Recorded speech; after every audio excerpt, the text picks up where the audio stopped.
Mga kapuso, mararamdaman na bukas sa ilang bahagi ng Visayas at Mindanao yung ulan at hangin na dala ng low pressure area na ating binabantayan.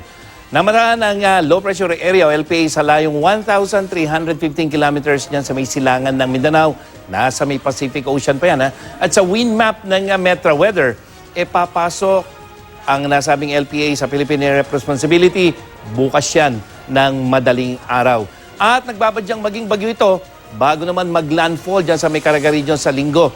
Pero mga kapuso, yung tinitingnan natin, hindi po isang napakalakas na bagyo itong posibleng LPA nito bago tumama sa kalupaan. At matapos mag-landfall, babaybayin nito ang Caraga dyan sa may Mindanao at Visayas sa may central part pagdating sa linggo hanggang sa Lunes. Kaya dapat I am ready po sa maulang panahon at dyan sa banta ng landslide at flash flood.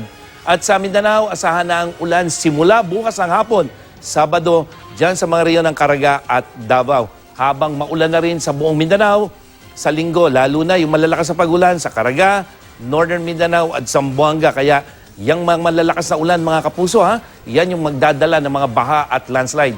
Sa Visayas, maayos pa ang panahon bukas ng umaga, pero maulan na dito sa may Eastern Visayas, sa Samar Leyte provinces. Simula naman yan bukas ng hapon hanggang sa linggo. At apektado na rin ng ulan, nadala ng LPA ang buong Visayas. Sa araw ng linggo at makikita nyo, may mga malalakas yung kulay orange at pula na yan. At sa Metro Manila, mababa ang tsansa ng pag-ulan. Bukas po yan, pero may ulan ka na simula sa linggo ng hapon.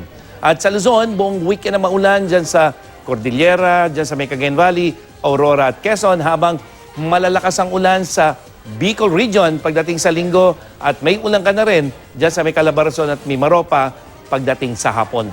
Delikado naman pumalaot ang mga maliliit na sakyang pandagat dyan sa mga baybayin ng Ilocos Region, Cagayan Valley, Aurora, Quezon, kasama ang Bicol Region hanggang dyan sa may Northern at Eastern Samar. At yan ang latest mula sa GMA Weather. Ako po si Nathaniel Cruz, magplano para sigurado. I am ready. Serbisyong totoo ng GMA News.